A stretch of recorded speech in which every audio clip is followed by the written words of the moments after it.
Hello नमस्कार, जय हिंद, वंदे मातरम। साथियों, मैं हूं दया और आपका स्वागत करता हूं आपके अपने यूट्यूब चैनल सर्व विद्या एमसीक्यू भागलपुर में। दोस्तों, पिछले वीडियो में हमने सिकंदर के बारे में पढ़ा था, जो कि एक बहुत छोटा सा टॉपिक था। उसके बाद बोले थे कि हमको जो है मौर्य वंश को पढ़ना, यानी कि चंद्रगुप्त के बारे में पढ़ना है। तो आज का टॉपिक हमारा चंद्रगुप्त मौर्य वंश का होगा, जो कि चंद्रगुप्त मौर्य और उसके पुत्र यानी कि इसके सारे वंशज को पढ़ना है, उन्होंने क्या क्या काम किए और यहाँ पर उनके क्या क्या क्वेश्चन बनेंगे। तो चलिए दोस्तों, स्टार्ट करते हैं। तो हमारा आज का टॉपिक है मौर्य साम्राज्य, यानी मौर्य साम्राज्य को पढ़ने वाले हैं। तो मौर्य साम्राज्य को पढ़ने से पहले पिछले वीडियो की भांति जब हम लोग नंद वंश, हर्यक वंश सब के बारे में पढ़े थे, तो एक ट्रिक बताया था आपको। क्या साथियों? ट्रिक था हमारा हसीन मशुकसा। क्या साथियों? हसीन मशुकसा। हर्यक वंश था, शिशुनाग वंश था, नंद वंश था। और नंद वंश जो है, इसी के बीच में जो है आक्रमण होता है, विदेशी आक्रमण, जिसका नाम था सिकंदर। तो सिकंदर के बारे में पिछले वीडियो में हमने पढ़ लिया था। और आज का टॉपिक होगा हमारा मौर्य मौर्य वंश। क्या होगा साथियों? मौर्य जाता आपका मौर्य साम्राज्य। क्या पढ़ना? आपका मौर्य साम्राज्य। साम्राज्य पढ़ना है, तो मौर्य साम्राज्य पढ़ना है साथियों। मौर्य साम्राज्य को जो है एक क्या कहा जाए, शॉर्ट नोट्स में याद रखने के लिए कि इनमें कौन राजा किसके बाद आता है, उसके लिए एक छोटा सा ट्रिक देते हैं आपको। इसको याद रखिएगा। आपको याद रखना 3 लाइन। क्या याद रखना है? MBA याद रखना है, सिर्फ 3 लाइन को। क्या साथियों? MBA को याद रखना है। MBA से क्या हो जाता है, इसको मौर्य मानना है, यानी कि चंद्रगुप्त मौर्य। क्या साथियों? चंद्रगुप्त मौर्य इसको मानना है। उसके बाद बी से आपको बिंदुसार मानना है। क्या साथियों? बिंदुसार मानना है। क्या साथियों? तो बिंदुसार मानना है। और ए से आपका मानना है अशोक। क्या साथियों? अशोक मानना है। यानी कि मौर्य साम्राज्य में, ये मौर्य वंश में जो है 3 गो जो है राजा आता है, जो कि बहुत इम्पोर्टेंट है। इन तीनों के बारे में धड़ल्ले से क्वेश्चन पूछा जाता है एग्जाम में। तो चलिए आज इन्हीं के बारे में डिटेल से पढ़ते हैं कि इसका जो है क्या क्या काम रहा है। तो चलिए हम लोग थ्योरी की ओर बढ़ते हैं। थ्योरी में क्या कह रहा है? तो थ्योरी में कह रहा है साथियों, मौर्य वंश का संस्थापक चंद्रगुप्त मौर्य था। तो आपको याद रखना है, मौर्य वंश का संस्थापक कौन था साथियों? चंद्रगुप्त मौर्य था। और इसका जन्म की बात करें तो 345 ईसा पूर्व में होता है। कब होता है? 345 ईसा पूर्व में हुआ था।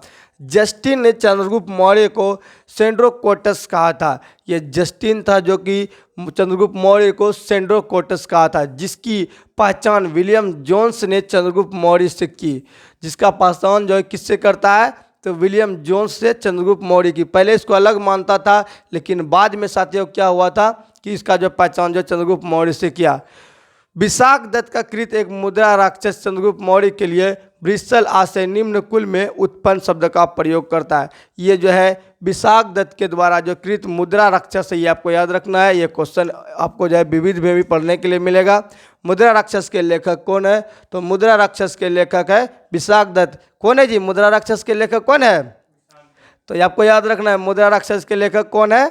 विशाख दत्त। और इसी के में जो है चंद्रगुप्त मौर्य को क्या कहा जाए कि एक छोटे से कुल में जो है उसका जो क्या हुआ था, जन्म हुआ था। क्या हुआ था? जन्म हुआ था, उसमें उत्पन्न हुआ। यह शब्द का प्रयोग किया है। किसमें किया है? मुद्रा राक्षस में। ठीक है। धनानंद को हराने में चाणक्य, कौटिल्य, जिसका नाम विष्णुगुप्त है। क्या क्या नाम है धनानंद का? चाणक्य, कौटिल्य और विष्णुगुप्त है, ने चंद्रगुप्त मौर्य की मदद की थी और इसका गुरु भी था। आप जब चंद्रगुप्त मौर्य के बारे में छोटे से सीरियल में देखे होंगे, चंद्रगुप्त मौर्य को कितना ट्रेंड करता है, इसको बहुत सारा जो है शिक्षा देता है। बाद में यानी इसके पीछे क्या कारण था? धनानंद ने क्या किया था? चंद्रगुप्त मौर्य का मजाक उड़ाया था। उसकी शिखा को जो है पकड़कर उसे अपने राज्य साम्राज्य से बाहर निकलवा दिया था। इसके कारण चंद्रगुप्त मौर्य का गुरु जो था चाणक्य, कौटिल्य, वो जो सपना अखंड भारत का देखा था, उसके लिए चंद्रगुप्त मौर्य को क्या किया था? उसने तैयार किया था, ट्रेंड किया था। ठीक है। चंद्रगुप्त मौर्य का प्रधानमंत्री बना। ये बाद में क्या होता है, ये चंद्रगुप्त मौर्य का क्या होता है? प्रधानमंत्री बन जाता है। कौन बनता है? तो उसका गुरु कौन था? गुरु चाणक्य, जिसको कौटिल्य या फिर विष्णुगुप्त भी कहते हैं। और इसके द्वारा एक पुस्तक लिखा गया है, अर्थशास्त्र है। तो चंद्रगुप्त मौर्य का गुरु जो था कौटिल्य, चाणक्य, उसके द्वारा कौन सा पुस्तक लिखा गया? अर्थशास्त्र लिखा गया। और जिसका संबंध किससे है? राजनीति से। ये क्वेश्चन अर्थशास्त्र से ये मत समझ लीजिएगा कि यहाँ पर जीडीपी आएगा, नहीं, इसका संबंध जो है राजनीतिक से है। किससे? तो राजनीतिक से है, ये आपको याद रखना है। उसके बाद कौटिल्य ने अर्थशास्त्र में राज्य की प्रकृति का वर्णन किया। इसने राज्य के 7 अंग बताए। इसने क्या किया था? तो राज्य का 7 अंग बताए थे। ये अंग थे स्वामी, अमात्य, जनपद, दुर्ग, कोष, दंड, सेना और मित्र। इसे सप्तंग कहते हैं। ये जो इसमें 7 गो जो है राज्य बताया था, इसको क्या कहते हैं? सप्तंग कहते हैं। चंद्रगुप्त मगध की गद्दी पर जो है 322 ईसा पूर्व में बैठता है। चंद्रगुप्त जो है मगध की गद्दी पर कब बैठता है? 322 ईसा पूर्व में। और चंद्रगुप्त जैन धर्म का अनुयायी था। ये चंद्रगुप्त जो है किस धर्म का अनुयायी था? ये आपको क्वेश्चन पूछता है, चंद्रगुप्त किस धर्म का अनुयायी था? तो जैन धर्म का है। 300 कितनों में बैठता है? 322 ईसा पूर्व में गद्दी पर बैठता है। चंद्रगुप्त ने अपना अंतिम समय कर्नाटक का श्रवणबेलगोला नामक स्थान पर बिताया था। ये इसका अंतिम समय मतलब जब इसका मृत्यु होने लगा था, तो ये कहाँ पर बिताया था अंतिम समय? श्रवणबेलगोला कर्नाटक में जो है बिताया था। फिर आगे बढ़ते हैं साथियों। तो चंद्रगुप्त ने 305 ईसा पूर्व में सेल्यूकस निकेटर को हराया। तो आपको बताए थे कि ये नाम आपको याद रखना पड़ेगा, सेल्यूकस निकेटर। ये कौन था? तो ये जो है सिकंदर का स्थल सेनापति था। आपको सिकंदर चैप्टर में बताएं कि सिकंदर का स्थल सेनापति सेल्यूकस निकेटर था। इसको चंद्रगुप्त से युद्ध होगा, तो चंद्रगुप्त मौर्य से जो युद्ध हुआ था और 305 ईसा पूर्व में क्या किया था? ये चंद्रगुप्त मौर्य ने इसको हराया था। कब हराया था? 305 ईसा पूर्व में। सेल्यूकस निकेटर ने अपनी पुत्री कार्नेलिया की शादी चंद्रगुप्त मौर्य के साथ कर दिया और बोले भी थे ये जो है दामाद बन जाता है, यानी कि अपनी पुत्री का शादी कार्नेलिया, क्या कार्नेलिया, आपको याद रखना है नाम कार्नेलिया, कहीं पर हेलेना दिया जाता है, तो इसकी शादी करा दिया। और युद्ध की संधि शर्तों के अनुसार 4 प्रांत जैसे कि काबुल हो गया, काबुल, कंधार, हेरात एवं मकरान चंद्रगुप्त मौर्य को दे दिया। तो यह संधि के अनुसार जो है 4 प्रांत दे दिया। कितना प्रांत दिया था? 4 प्रांत। तो याद रखिएगा किसके अनुसार? जो युद्ध संधि के अनुसार। और उसकी पुत्री का नाम क्या था? कार्नेलिया। क्या नाम था? कार्नेलिया। और उसी का शादी करा दिया। तो चंद्रगुप्त मौर्य ने भी इसको क्या करता है? 500 हाथी देता है। इसको आगे पढ़ेंगे। तो चंद्रगुप्त मौर्य ने जैनी गुरु भद्रबाहु से जैन धर्म की दीक्षा ली थी। तो ये जैन धर्म का अनुयायी था और ये जो जैनी गुरु भद्रबाहु से, किससे? भद्रबाहु से दीक्षा लिया था। मेगास्थनीज सेल्यूकस निकेटर का राजदूत था और इसका भी एक राजदूत था। तो सेल्यूकस निकेटर का राजदूत कौन है? यह क्वेश्चन पूछता है। मेगास्थनीज। और जो चंद्रगुप्त मौर्य के दरबार में रहता था, ये जो चंद्रगुप्त मौर्य के दरबार में रहने लगा, मेगास्थनीज। ठीक है, तो ये क्वेश्चन आपको जब शुरुआती चैप्टर हुआ था तब ये इसके बारे में पढ़े थे, तो याद रखना है। मेगास्थनीज किसके दरबार में रहता था? तो ये जो है चंद्रगुप्त मौर्य के दरबार में रहता था। मेगास्थनीज रहता था, उसका द्वारा एक लिखी पुस्तक है जिसको इंडिका कहते हैं। इसमें जो है मौर्य युगीन साम्राज्य के बारे में मिलता है। मेगास्थनीज के अनुसार जो सम्राट का जनता के सामने आने की अवसर पर शोभा के यात्रा के रूप में जश्न बनाया जाता था। ये जो है क्या करता था? जनता के सामने जैसे आता था ना राजा लोग, सम्राट लोग, तो जश्न मनाया जाता था। उन्हें एक सोने की पालकी में ले जाया जाता था। उनके अंगरक्षक सोने और चांदी के अलंकृत हाथियों पर सवार रहते थे। कुछ अंगरक्षक पेड़ों को लेकर चलते। इन पेड़ों पर प्रशिक्षित तोतों का झुंड रहता था जो सम्राट के सिर के चारों तरफ चक्कर लगाता रहता था। तो ऐसा पर होता था वहाँ स्वागत, जब वह जनता के बीच जाता था तो सम्राट के सिर पर चारों तरफ चक्कर लगाता था। राजा सामान्य हथियार बंद महिला से घिरे होते थे। इनके खाने पीने से पहले खास नौकर उस खाने को चखते हैं। वे लगातार 2 रात एक ही कमरे में नहीं सोते। पाटलिपुत्र के बारे में, पाटलिपुत्र एक प्राचीन विश्व, यहाँ पर इसके बारे में सम्राट के बारे में कहा गया है। इस तरह से होता था सम्राट का स्वागत जब वो जनता के सामने जाता था। तो पाटलिपुत्र के बारे में, पाटलिपुत्र एक विशाल प्राचीन घिरा है। क्या है? प्राचीर से घिरा है, विशाल प्राचीर से घिरा है, जिसमें 570 बुर्ज और 64 द्वार है। 2 और 3 मंजिल वाले घर का लकड़ी और कच्ची ईंटों से बने हैं। ये 2 और 3 मंजिल का जो लकड़ी वाला और कच्ची ईंटों से बना हुआ है ये पाटलिपुत्र। ठीक है, याद रखिएगा। ठीक है, राजा का महल भी काठ का बना है जिसे पत्थर की नक्काशी से अलंकृत किया गया है। ये चारों तरफ से उद्यान और चिड़ियों के लिए बसेरे के से घिरा है। चिड़ियों के बसेरे से घिरा है। ऐसा इसका जो है राजा का भी घर है। चंद्रगुप्त मौर्य और सेल्यूकस के बीच हुए युद्ध का वर्णन जो है ये क्वेश्चन बनता है। वहाँ तो उतना इंपॉर्टेंट नहीं था, ये इंपॉर्टेंट है कि चंद्रगुप्त मौर्य और जो सेल्यूकस से निकेटर के बीच जो युद्ध हुआ था इसका वर्णन जो एपियानस किसने किया था? एपियानस ने किया था। याद रखिएगा, एपियानस ने चंद्रगुप्त मौर्य और सेल्यूकस निकेटर के बीच का युद्ध का जो है वर्णन किया था। यहाँ पर देखिए आपको बताए थे कि 500 हाथी जो है उपहार में देते हैं, ये प्लूटार्क के अनुसार। तो आपको याद रखना है किसके अनुसार जो है चंद्रगुप्त मौर्य ने जो है अपने दामाद, ये ससुर कहा जाए, ससुर यानी सेल्यूकस निकेटर जिसकी कार्नेलिया से, उसकी बेटी कार्नेलिया से शादी किया था, उसको 500 हाथी उपहार में दिए। तो प्लूटार्क के अनुसार, किसके अनुसार? प्लूटार्क के अनुसार ये हाथी उपहार में दिया था। चंद्रगुप्त की मृत्यु जो है 298 ईस्वी में, ईसा पूर्व में। तो कब हुआ था? 298 ईसा पूर्व में जो होता है उपवास के दौरान। उपवास के दौरान होता है, कहाँ पर होता है? श्रवण बेलगोला में। तो श्रवण बेलगोला में ये जो है उपवास के दौरान इसकी मृत्यु हो जाती है 298 ईसा पूर्व में। उसके बाद आपको बताए थे ट्रिक में कि एम के बाद आपका आएगा बी, क्या आएगा? MBA, फिर ए आएगा। तो चंद्रगुप्त मौर्य का जो कहानी खत्म होता है, अब उसका बी जो है बिंदुसार आता है। क्या आता है? बिंदुसार। उसके बाद आपको अशोक आएगा, ठीक है। तो MBA, जैसे मौर्य वंश के बारे में पूछे क्या बताना है? MBA, क्या बताना है? MBA में क्या होता है? मौर्य हो गया, बिंदुसार हो गया और ये अशोक हो जाएगा। 3 गो राजा का नाम इंपॉर्टेंट होता है, याद रखना है। और एक अंतिम राजा होता है बृहद्रथ, तो उसका भी नाम याद रखना है, लेकिन उसको आप पर अलग से याद रखिएगा, ट्रिक में मत घुसाइएगा, ठीक है। तो चलिए बिंदुसार के बारे में पढ़ते हैं। तो बिंदुसार जो है चंद्रगुप्त मौर्य का उत्तराधिकारी बिंदुसार हुआ था, जो कि 298 ईसा पूर्व में जो है मगध की गद्दी पर बैठा। यानी कि 298 ईसा पूर्व में चंद्रगुप्त मौर्य की मृत्यु होती है उपवास के दौरान और श्रवण बेलगोला में, और यह गद्दी पर जो है बैठता है। इसे अमित्रघात के नाम से जाना जाता है। ये क्वेश्चन पूछता है कि अमित्रघात के नाम से निम्नलिखित में से किसको जाना जाता है? तो याद रखना बिंदुसार को। क्या कर रहा है? बिंदुसार को। अमित्रघात, जहाँ पे बिंदु होगा वहाँ अमित्रघात हो जाएगा, मतलब छेद कर देगा। तो अमित्रघात का अर्थ होता है शत्रु विनाशक। अमित्रघात का अर्थ क्या होता है? शत्रु विनाशक, यानी कि इतना यह छेद करेगा कि शत्रु का जो है विनाश हो जाएगा। बिंदु यानी कि बिंदु करेगा, याद रखिएगा, एकदम इतना सारा बिंदु कर देगा कि क्या होगा? शत्रु का विनाश हो जाएगा। इस तरह से ट्रिक से भी आप याद रख सकते हैं। चलिए, बिंदुसार आजीवक संप्रदाय का अनुयायी था। बिंदुसार किस संप्रदाय का अनुयायी था? तो ये आजीवक संप्रदाय का अनुयायी था। उसके बाद आता है नोट में, आजीवक संप्रदाय की स्थापना जो है मखलीपुत्र गोसाल ने की थी। ये जो आजीवक जैसे नाम आता है, तो ये आजीवक क्या है? तो इस संप्रदाय का जो है स्थापना करता है मखलीपुत्र गोसाल ने किया था। किसने किया था? मखलीपुत्र गोसाल ने किया था। वायु पुराण में बिंदुसार को भद्रसार या वारिसार कहा गया। तो बिंदु पुराण में, वायु पुराण में जो बिंदुसार का अन्य नाम भी है भद्रसार या फिर वारिसार कहा गया।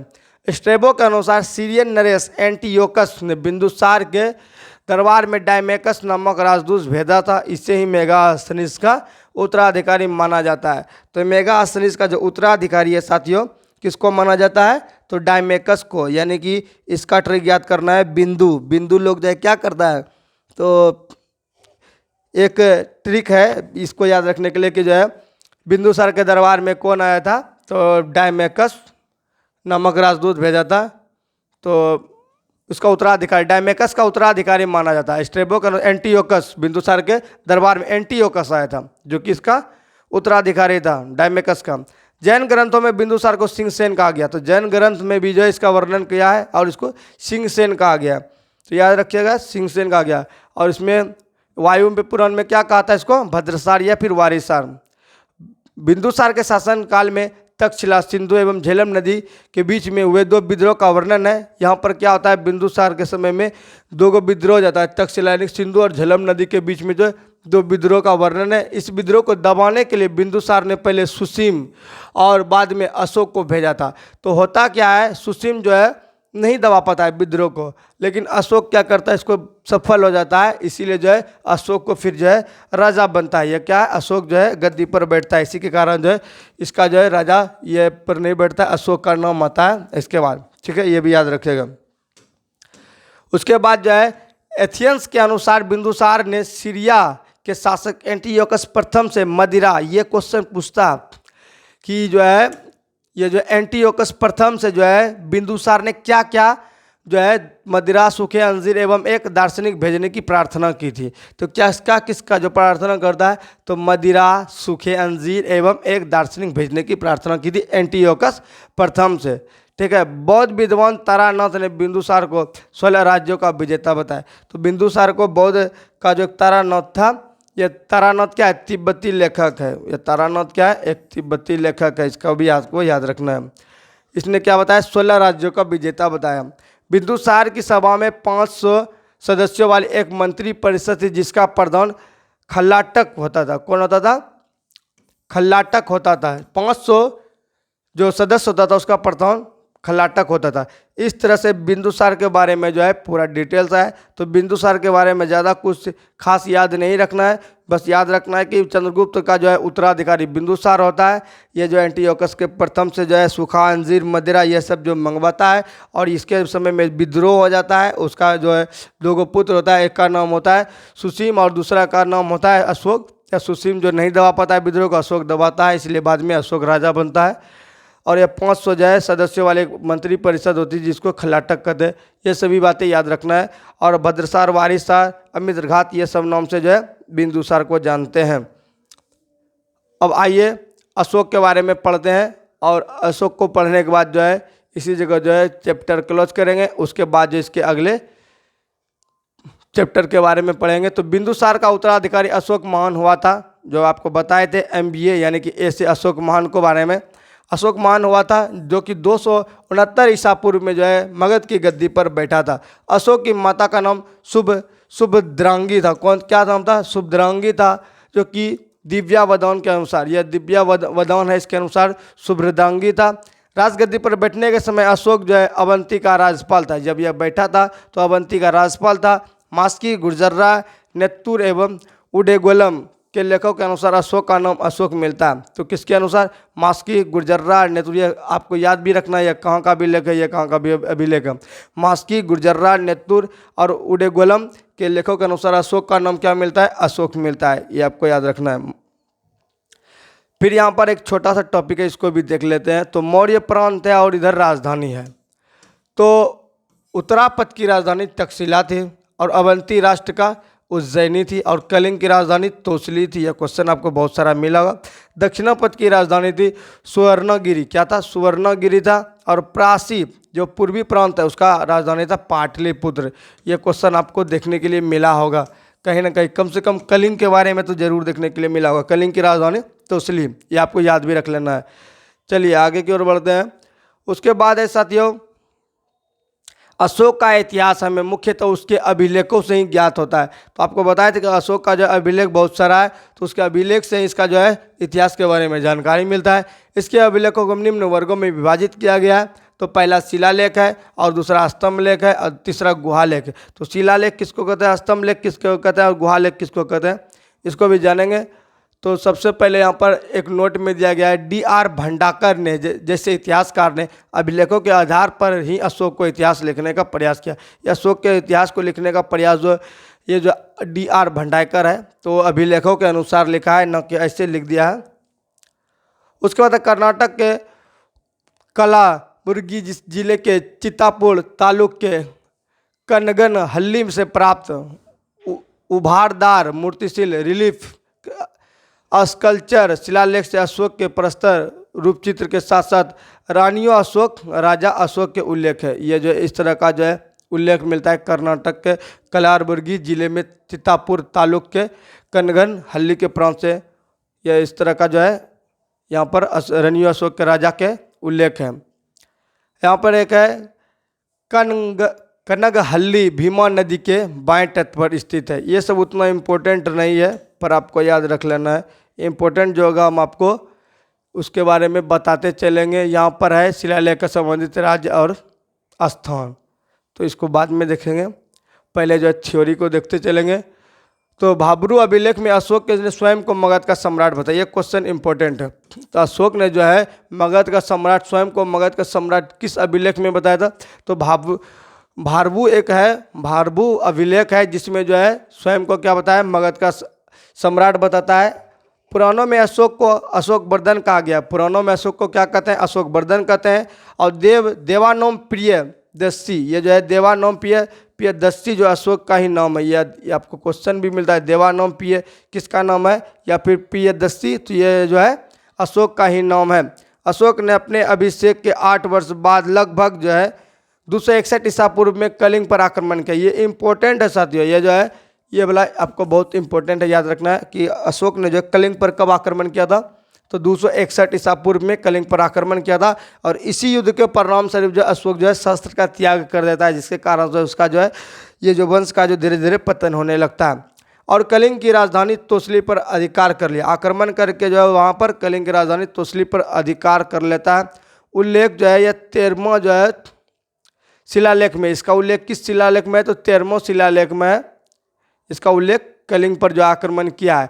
तो प्लिनी का कथन है कि मिस्र का राजा फिलोडेफस टॉलेमी II यानी सेकेंड ने पाटलिपुत्र में डियानिसियस नामक एक राजदूत भेजा था। उपगुप्त नामक बौद्ध भिक्षु ने अशोक को बौद्ध धर्म की दीक्षा दी थी। ये क्वेश्चन इंपॉर्टेंट आपके लिए। उपगुप्त नामक बौद्ध भिक्षुकों ने अशोक को किसका दीक्षा दिया था, तो बौद्ध धर्म का दीक्षा दिया था। अशोक पहले ब्राह्मण धर्म का अनुयायी था। अशोक पहले जो है ब्राह्मण धर्म का अनुयायी था। कलहन के राजतरंगिणी से पता चलता है कि वह शैव धर्म का अनुयायी था। पहले जो है ब्राह्मण धर्म का अनुयायी था और कलहन का राजतरंगिणी जो कि कश्मीर का इतिहास है, ये आपको याद रखना, वो पता चलता है कि वह शैव धर्म का उपासक था। उसके बाद है कि निग्रोध के प्रवचन सुनकर उसने बौद्ध धर्म को अपना लिया था। यह निग्रोध का जो है प्रवचन सुना, यहाँ पर ब्लर हो गया है, निग्रोध के जो है प्रवचन सुनकर क्या करता है, वह जो है बौद्ध धर्म को अपना लेता है। किस धर्म को अपना लेता है, बौद्ध धर्म को अपना लिया। ठीक है, तो पहले किसका था, पहले वह ब्राह्मण धर्म का अनुयायी था, कलहन के राजतरंगिणी से पता है वह शैव धर्म का अनुयायी था, और निग्रोध को सुनकर वह क्या करता है, तो बौद्ध को अपना लेता है। फिर अशोक का एक उपासक के रूप में अपने राज्याभिषेक 10वें वर्ष बोध गया की। अशोक एक उपासक के रूप में अपने राज्याभिषेक के 10वें वर्ष बोध गया की, 12वें वर्ष निगली सागर एवं 20वें वर्ष लुम्बिनी की यात्रा की। ये जो है क्या करता है, यात्रा करता है। तो सबसे पहले जैसे राज्याभिषेक करता है तो 10वां में बोध गया का, और 12वां तो निगली सागर का, और 20वां वर्ष जो है लुम्बिनी की यात्रा करता है, लुम्बिनी का। ठीक है, जहाँ पर जो है आपको पता है लव कुश। तो ये जो है बुद्ध भगवान का जब चैप्टर पढ़े थे तो लुम्बिनी जो है आपका नेपाल में स्थित है, और यहाँ पर क्या होता है, भगवान बुद्ध का जो है जन्म होता है, और ये कुशीनगर में इसकी मृत्यु यानी कि महापरिनिर्वाण होता है। ठीक है, ये आपको याद रखना है, पीछे का रिवाइज होते रहता है साथियों, याद भी रहता है। चलिए, अरोरा लेख में ये घोषणा की गई है कि अशोक का व्यक्तिगत रूप से बौद्ध धर्म का अनुयायी था। रुमनीदेयी स्तंभ अभिलेख और जो है निगाली सागर स्तंभ अभिलेख बौद्ध मत ने अशोक की आस्था का स्पष्ट प्रमाण देता है। अशोक के प्रमुख शिलालेख में उसके वर्णित विषय जो है, इसमें जो है 14 शिलालेख के बारे में बताया गया। तो पहला शिला या दूसरा शिला क्या क्या है, इसको जो है एक बार फटाफट से देखेंगे, आपको जो इम्पोर्टेंट होगा उसको हम बताते जाएंगे। तो सबसे पहले जो पहला जो शिलालेख है, इसमें जो है पशु बलि की निंदा की गई। क्या किया गया है, तो इसमें जो पशु बलि का निंदा किया गया, क्या किया गया, पशु बलि का निंदा पहला में किया गया। दूसरा नंबर में जो है मनुष्य व पशु दोनों की चिकित्सा व्यवस्था का उल्लेख है। इसमें जो दूसरा में क्या है, मनुष्य का और वह पशु दोनों की चिकित्सा व्यवस्था का उल्लेख है। तीसरा जो है इसमें राज्य के अधिकारियों का आदेश दिया गया है। राज्य के अधिकारियों को क्या किया, आदेश दिया गया है कि वह हर 5वें वर्ष उपरांत दौर पर जाए। इसमें कुछ धार्मिक नियमों का भी उल्लेख है।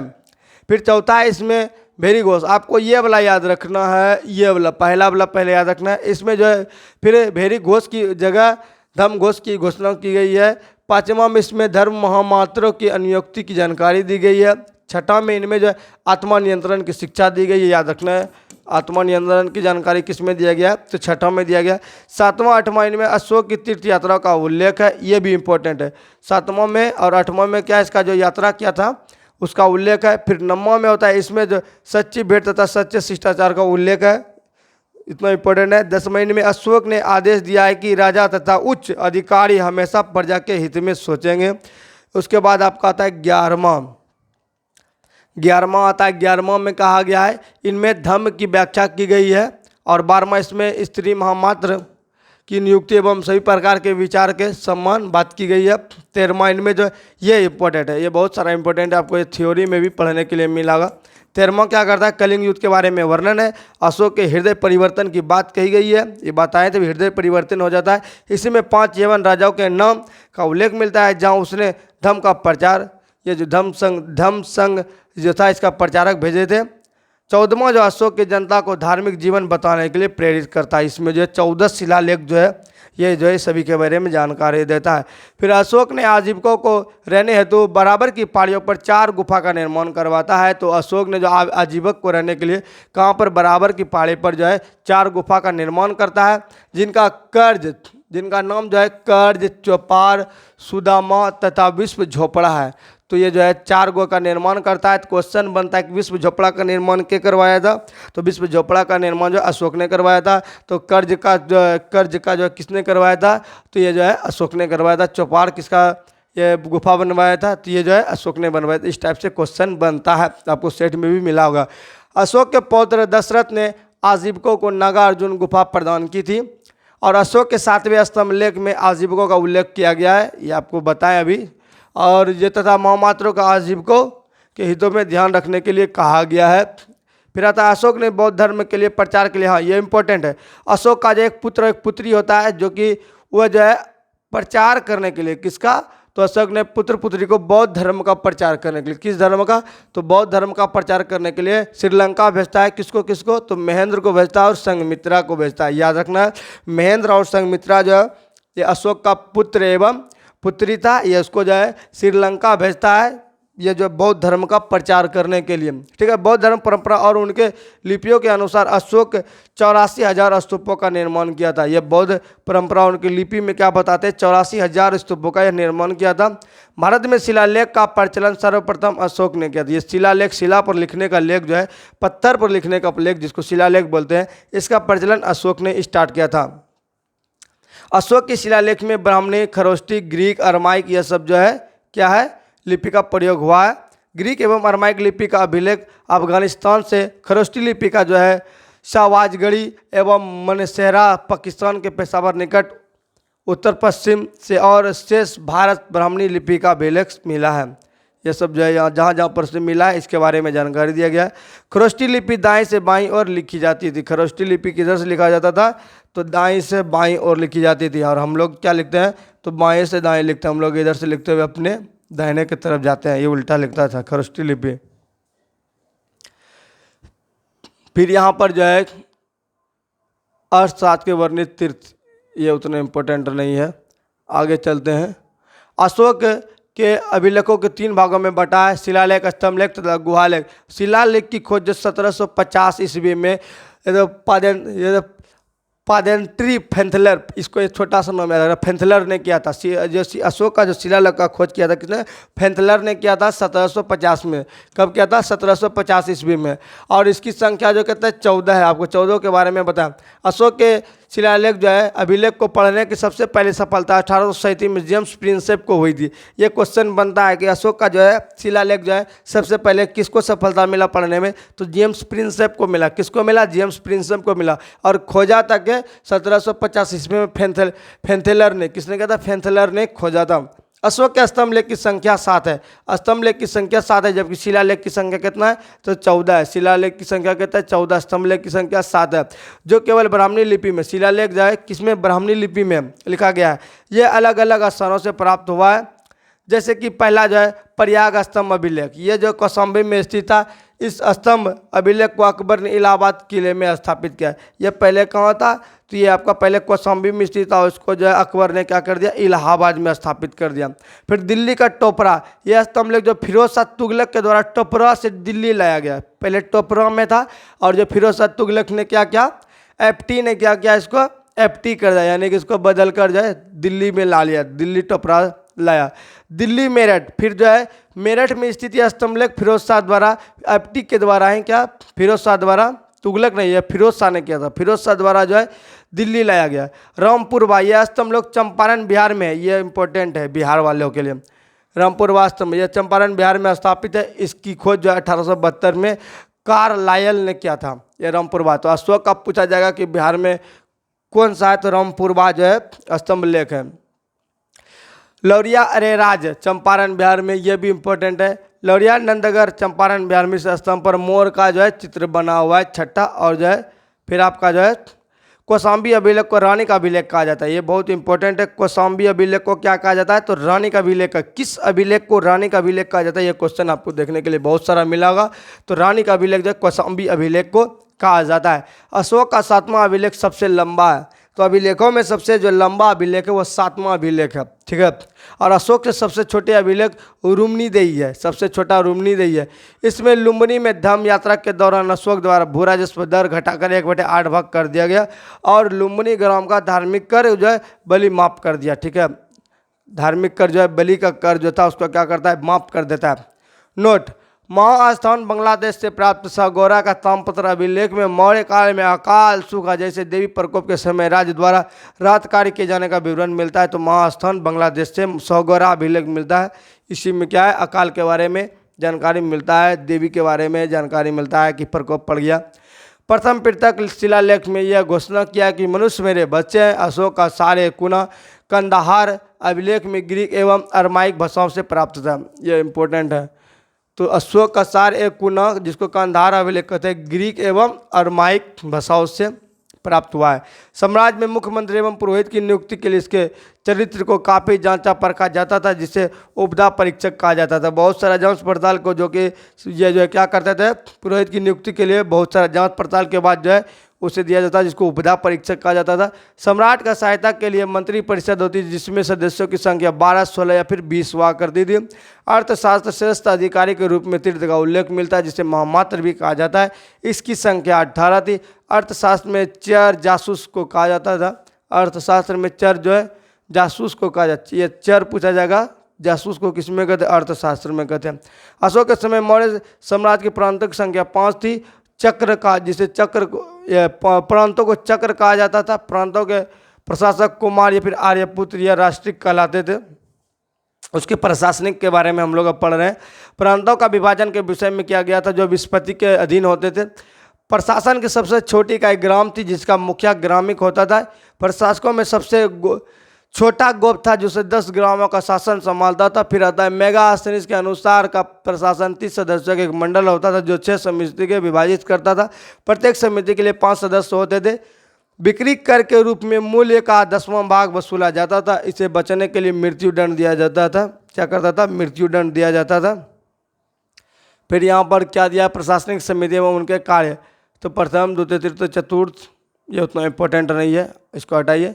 यहाँ पर आइए, जो इम्पोर्टेंट है उसी को देखेंगे।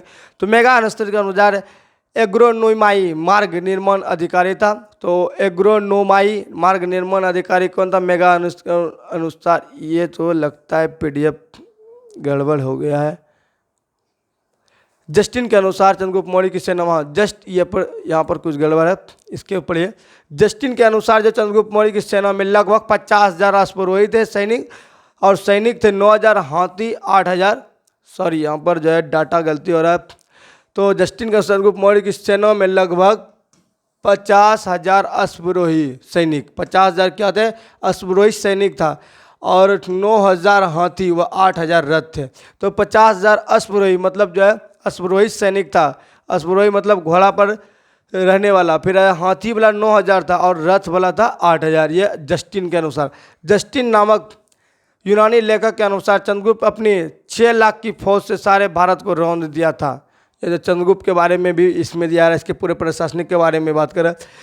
यह बात सही भले हो सकती है और नहीं भी, लेकिन सही सुना कि चंद्रगुप्त मौर्य ने पश्चिमोत्तर भारत के सेल्यूकस की गुलामी से मुक्त किया था। और जस्टिन ने चंद्रगुप्त मौर्य की सेना को लुटेरों की सेना कहा। जस्टिन ने जो है चंद्रगुप्त मौर्य की सेना को क्या कह दिया था? लुटेरों की सेना। फिर था युद्ध क्षेत्र में सेना का नेतृत्व करने वाले अधिकारी को नायक कहते थे, जो कि मेन रूप से होता था।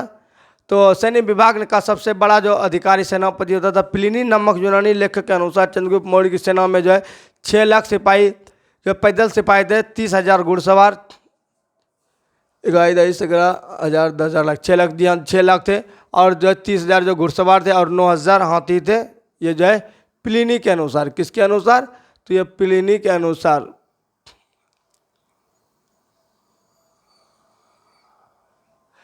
उसके बाद आता है मेगास्थनीज के अनुसार मौर्य का रखरखाव 5 सदस्यीय था 6 समितियां कर दी थी। मौर्य प्रशासन में गुप्तचर विभाग का महामात्य सर्प नामक अमात्य के अधीन था। अर्थशास्त्र में गुप्तचर को गुण पुरुष कहा गया है तथा एक ही स्थान पर रहकर कार्य करने वाले गुप्तचर को संस्था कहा गया था। एक स्थान से दूसरे स्थान पर भ्रमण करके कार्य करने वाले गुप्तचर को संचार कहा जाता था। अशोक के समय जनपद न्यायालय के न्यायाधीश को रजकू कहा जाता था। सरकारी भूमि को सीता भूमि कहा जाता था। बिना वर्षा से अच्छी खेती होने वाली भूमि को अवदेव मात्रक भूमि कहा जाता। क्यों नहीं कहेगा, क्योंकि ये जो है बिना जो है वर्षा का अच्छा भूमि हो रहा है तो उसे अवदेव मात्रक भूमि कहा जाता था। मौर्य काल में द्रोण अनाज के माप के लिए प्रयोग मौर्य काल में द्रोण अनाज के माप के लिए द्रोण जो है क्या करता था, अनाज के माप के लिए किया जाता था। मेगास्थनीज ने भारतीय समाज को 7 वर्गों में विभाजित किया था, जैसे कि दार्शनिक था, किसान था, अहीर था, कारीगर था, सैनिक था, निरीक्षक था एवं क्या था, सभासद था। ये 7 प्रकार के जो है मेगास्थनीज ने क्या किया था, ये जो है भारत समाज को 7 वर्गों में विभाजित किया था। स्वतंत्र वेश्यावृत्ति अपनाने वाली महिला को रूप जीवा कहलाते थे और नंद वंश के विनाश करने में चंद्रगुप्त मौर्य ने कश्मीर के राजा प्रवर्तक से सहायता प्राप्त किया था। नंद वंश को आप बताए थे कि नंद वंश का विनाश किया था, लेकिन इसमें जो कश्मीर के राजा जो प्रवर्तक से सहायता लिया था। मौर्य शासन 137 वर्ष तक रहा था, कुल जो 137 वर्ष तक चला था। भागवत पुराण के अनुसार मौर्य वंश में 10 राजा हुए, जबकि वायु पुराण के अनुसार इसमें 9 राजा हुए। मौर्य वंश का अंतिम शासक बृहद्रथ था, ये इंपॉर्टेंट है। और ये जो है जब आप हर्यक वंश के बारे में पढ़िएगा उसमें भी एक आता है बृहद्रथ आता है, तो वो अलग बृहद्रथ है, ये अलग बृहद्रथ है। इसकी हत्या करके जो सेनापति पुष्यमित्र शुंग ने जो है 185 ईसा पूर्व में जो है कर दिया और मगध की गद्दी पर जो है शुंग वंश की नींव डाली। तो यहाँ पर जो है ये इसका जो है सेनापति होता है जो कि और इसकी हत्या करके जो है इस वंश का अंत कर देता है और यहाँ पर एक नए वंश की स्थापना करता है, शुंग वंश। तो आपको इस ट्रिक में बताए भी थे शॉर्ट में, हसीन मशूक शाह में, कि जो है हसीन मशूक शाह। तो यहाँ पर हमारा पूरा का पूरा मौर्य वंश कंप्लीट होता है और मौर्य वंश के बाद जो है यहाँ से 100 से आपका जो है शुंग वंश प्रारंभ हो जाता है। तो अगले वीडियो में शुंग वंश को देखेंगे और हम लोग जो है ये एंशिएंट हिस्ट्री के अंत की ओर धीरे धीरे पहुंच रहे हैं। तो उम्मीद है कि वीडियो अच्छा लगा होगा, तो वीडियो को लाइक कीजिएगा और दोस्तों के बीच शेयर कीजिएगा और चैनल पर नए तो चैनल को जरूर सब्सक्राइब कीजिएगा। मिलेंगे नेक्स्ट वीडियो में, तब तक के लिए सभी को जय हिंद, जय भारत, वंदे मातरम।